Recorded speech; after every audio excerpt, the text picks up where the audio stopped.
Bonsoir à tous, bienvenue. On se retrouve ce soir dans un décor assez exceptionnel, celui du plateau Next Stage de Provence Studio. Un endroit exceptionnel, ce soir on se trouve dans les nuages. Sa particularité, pouvoir simuler une totale immersion où vous voulez et quand vous voulez. Dernièrement, c'est la série TF1 Mercato avec Arnaud Ducré qui a tourné quelques scènes ici.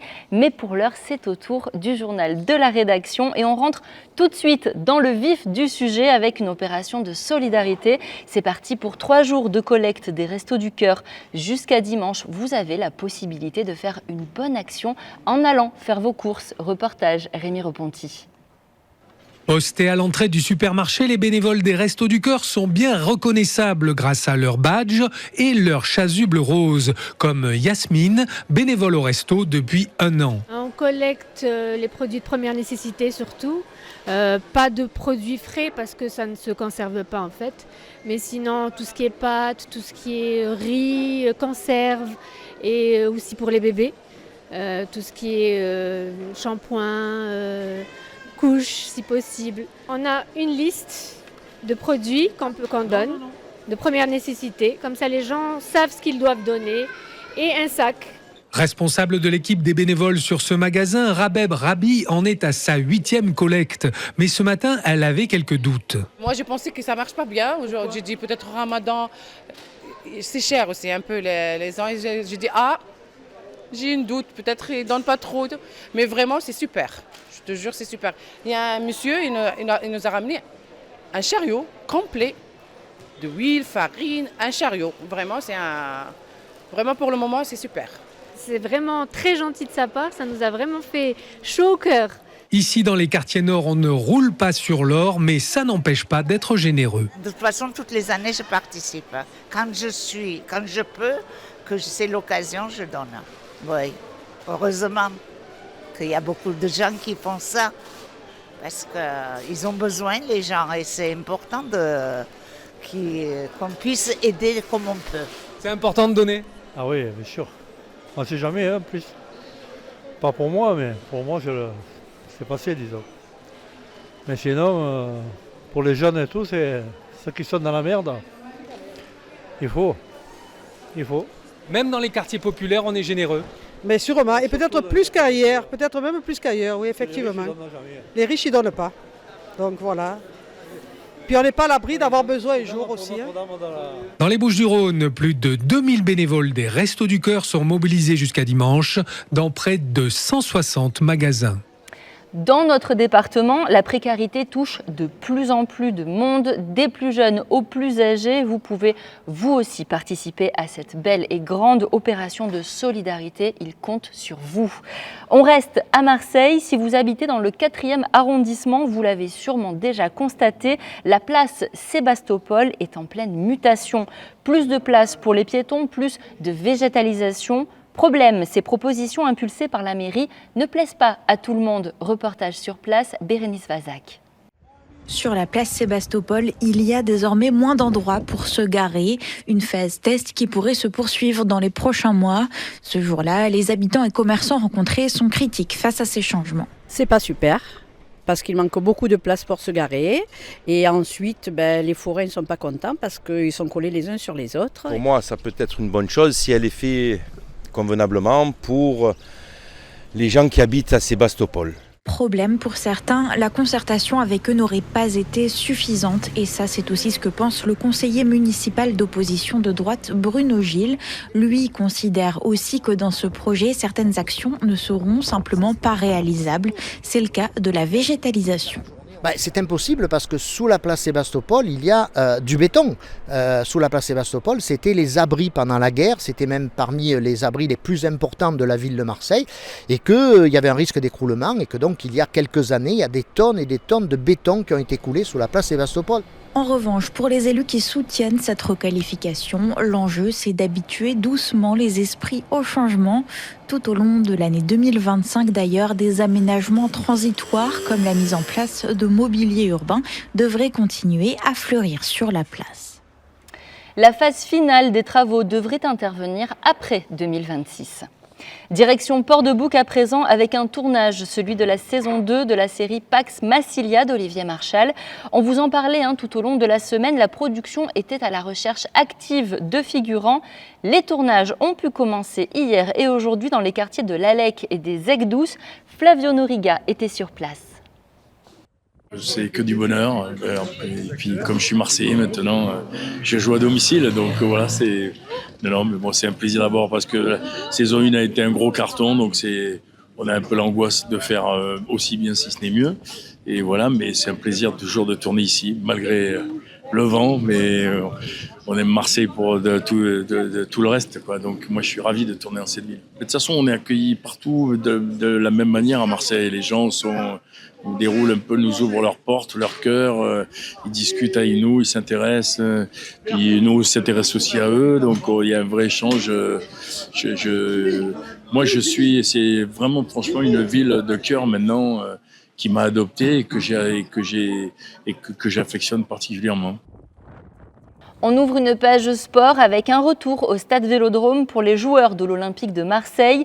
Demain soir, l'OM accueille le RC Lens pour confirmer que le groupe est taillé pour garder sa 2e place au classement. Alors que les Lensois sont en grande difficulté et qu'ils se présenteront à Marseille avec un effectif décimé, l'OM devra se montrer efficace. Pour cela, il faudra entre autres pouvoir compter sur Mason Greenwood, auteur de 15 buts en Ligue 1. L'Anglais peut et doit encore faire mieux. C'est en tout cas l'avis de Roberto De Zerbi. Mason Greenwood, guardate, io l'ho voluto io. Mason Greenwood, moi je l'ai voulu ici, je l'ai dit, je l'ai redit, c'est le premier joueur que j'ai appelé avant même d'avoir signé à l'OM. J'avais déjà appelé son père. Donc il n'y a personne qui peut avoir plus d'estime de lui que moi. Mais après, j'en attends quand même plus de sa part. Il doit en faire plus. Parce que ce qu'il fait ne nous suffit pas. Et s'il veut réussir à maintenir ses attentes de champion, parce qu'il peut devenir un champion, il faut qu'il soit plus constant dans les matchs, il faut qu'il se sacrifie plus, il faut qu'il soit plus déterminant, plus vraiment constant dans le fait d'être décisif. Parce que sinon, on reste encore une fois sur ces choses où on a un match très bien, après on perd à Auxerre, ensuite on remporte le match ici contre Nantes, et ça fait un peu des vagues. Donc ça, c'est quelque chose que moi, je n'aime pas. OM Lens demain à 21h dans un vélodrome à guichet fermé. Amin Harit, Amir Murillo et Derek Cornelius seront absents. Amir Murillo qui a prolongé son contrat à l'OM jusqu'en 2028. En parlant de l'OM, restez à l'écoute pour retrouver après ce journal et sur tous nos supports la discussion exclusive d'Amine Gouiri, le jeune numéro 9 olympien, dans un entretien avec Karim Attab. Et puis sachez que l'OM PSG va passer au cinéma. Et oui, le Classico va être diffusé en direct sur les écrans de plusieurs cinémas le 16 mars prochain. Dans les Bouches-du-Rhône, ce sera au Pâté Plan de Campagne. Pensez à réserver vos places. À Martigues, la piscine Avatica est un bassin d'excellence. Philippe Lucas a signé un contrat avec la ville pour y entraîner ses nageurs jusqu'en 2028. Parmi eux, certains ont brillé récemment. La nageuse russe naturalisée française en 2023, Anastasia Kirpichnikova, a remporté une médaille d'argent aux Jeux de Paris, mais aussi Ahmed Jawadi, nageur tunisien devenu champion du monde de 1500 mètres nage libre en petit bassin en décembre dernier. Joe Temple est allé à leur rencontre. On a l'un des plus beaux centres en France. Je pense que c'est parfait pour ce qu'on vise, quoi. Avoir des structures à la hauteur de nos objectifs, c'est parfait. Ça nous aide très bien à rester concentrés et penser qu'au travail. Oui, si tu fais rien, si tu juste nager, manger et dormir, c'est parfait. Mais pour les jeunes comme moi, c'est un peu compliqué parce que des fois je veux sortir, je veux aller au resto.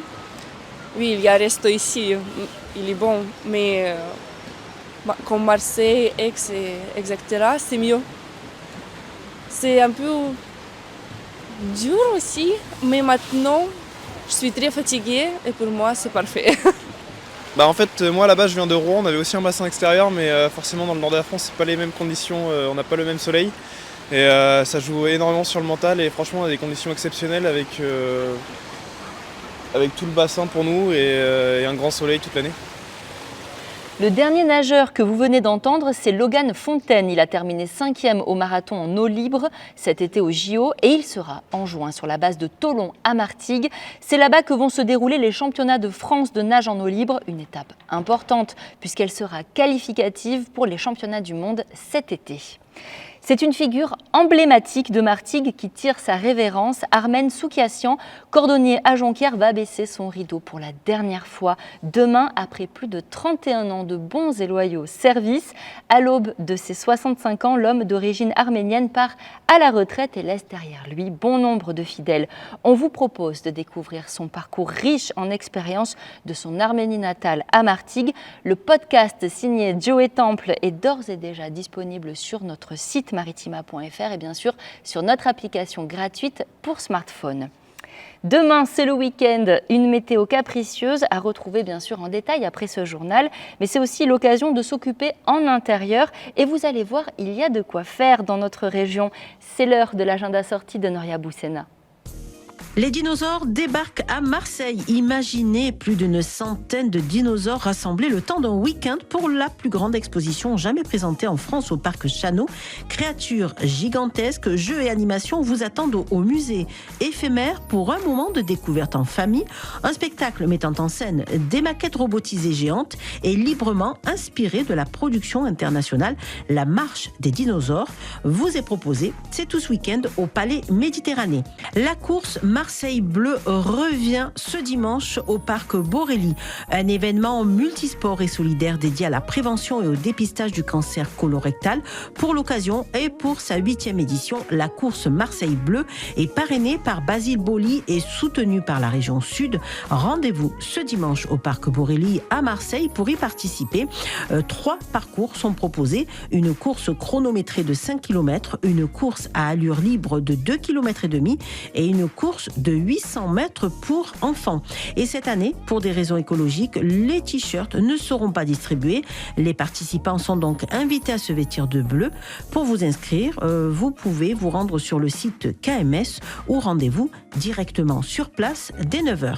Le salon de l'étudiant des métiers et de l'alternance se poursuit ce samedi au parc Chano. Cet événement incontournable dédié aux formations et au recrutement en alternance s'adresse à une large variété de profils. Il offre une opportunité pour les lycéens souhaitant poursuivre leurs études supérieures en contrat d'alternance, en particulier les élèves de terminale qui peuvent dès maintenant formuler leurs vœux sur Parcoursup et ce jusqu'au 9 septembre. Le salon est également ouvert aux étudiants de Bac+2 à Bac+3 qui désirent se réorienter ou poursuivre leur parcours via une formation en alternance. De plus, les personnes en dehors du parcours scolaire jusqu'à l'âge de 30 ans pourront explorer des opportunités de formation en alternance. 127 acteurs du secteur, dont des organismes de formation spécialisés dans diverses filières, sont présents sur ce salon. Le Halo Gaming Festival prend ses quartiers tout ce week-end. Les passionnés de jeux vidéo ont rendez-vous au gymnase Thomasy d'Halo avec une programmation variée.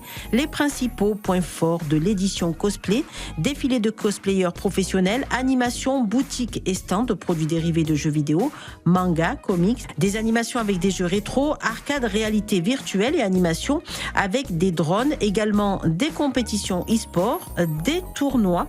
C'est donc samedi de 10h à 18h et dimanche de 10h à 17h, un événement festif alliant jeux vidéo, cosplay et compétition pour tous. On espère vous avoir inspiré pour occuper votre temps libre ce week-end en famille. Autre idée sortie pour demain soir à la Comédie des Suds, un spectacle à la fois historique et humoristique signé Rémi Sébastien. Ça s'appelle La folle histoire des femmes. Le comédien évoque avec humour le droit des femmes, les droits des femmes, et oui, c'est possible. Il était l'invité de la famille hier, on l'écoute. Le droit de vote, bien évidemment, donc on parle de ça. Mai 68, avec la révolution, que ce soit à la fois sur les libertés individuelles des femmes, etc., ce qu'a pu provoquer mai 68, mais aussi des choses un peu plus contemporaines, comme la PMA, etc., de nos jours. Alors j'imagine qu'il y a une touche d'humour dans ce spectacle. Tout à fait, tout à fait. On essaie vraiment de rester léger, parce que c'est important aussi d'apprendre en s'amusant et en riant. On est bien d'accord avec ça sur Maritima. Exactement. Par contre, il y a a un ou deux passages un petit peu plus émouvants, notamment quand on parle de l'IVG ou de la contraception, qui ont été des combats un peu plus rudes pour les femmes en tout cas.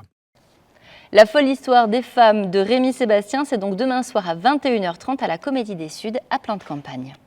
Avant de se quitter, un mot de ce qui vous attend demain, samedi 8 mars, donc journée internationale des droits des femmes, et les mobilisations prévues dans notre région.